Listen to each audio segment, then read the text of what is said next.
Hey, Dr. Bill Diamond here. It's been a while since I've been on LinkedIn. Some of us are fighting the quarantine 15. Some of you are quarantine fit. I've got a neighbor. Every day I walk by, he is doing curls. He's doing the mace, kind of like Game of Thrones. He's doing the jump rope. And I'm just trying to get to Friday. Maybe that's you.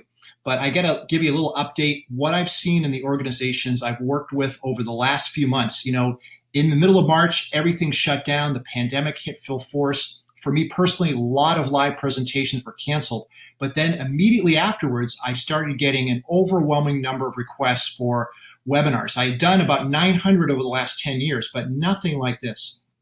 Since March, I've done 155 webinars for companies around the world, sometimes 6 a day. It's been insane. And so I want you to know a little bit about what I've been hearing. First of all, number one requested issue for companies has been, I want to hear about resiliency. How do we get through this? Any kind of form of resiliency, huge. Not surprising, coping with anxiety of coronavirus and also many things related to balancing work and family. As one person said, you're not going to be a homeschool teacher, you're not going to be a manager, you're not going to be a personal shopper and chef and cleaner and all that and do it all well. Something's going to fall apart. And so many people are struggling. Biggest takeaway for companies to know that every person on your team around the world has a very different situation. We're doing well here in California. We do have many family members that have had COVID in other states. My mom has been in a nursing home, very perilous. Everybody's situation is different. Some of you have had family members that have lost their job. Some of you have kids that are home from school, didn't get a chance to graduate. You have kids that lived in the city as adults and now they're home again. You're trying to do the best you can. Now you're looking at the long haul. What do you do? And so that adrenaline's worn off. You're saying we don't see this changing. And so people are asking all about those types of questions, giving support for stress, and then also thinking about some goal setting to think about that. You're past the toilet paper buying stage one. You're past the circle the wagons. We're doing okay stage two. You're saying, how do we help? How do we go ahead? And how do we have some goals still for 2020? 2020, the year of perfect vision, the year of leap year. It's a leap year. I wrote a book on leap year. Bad timing this year to publish that.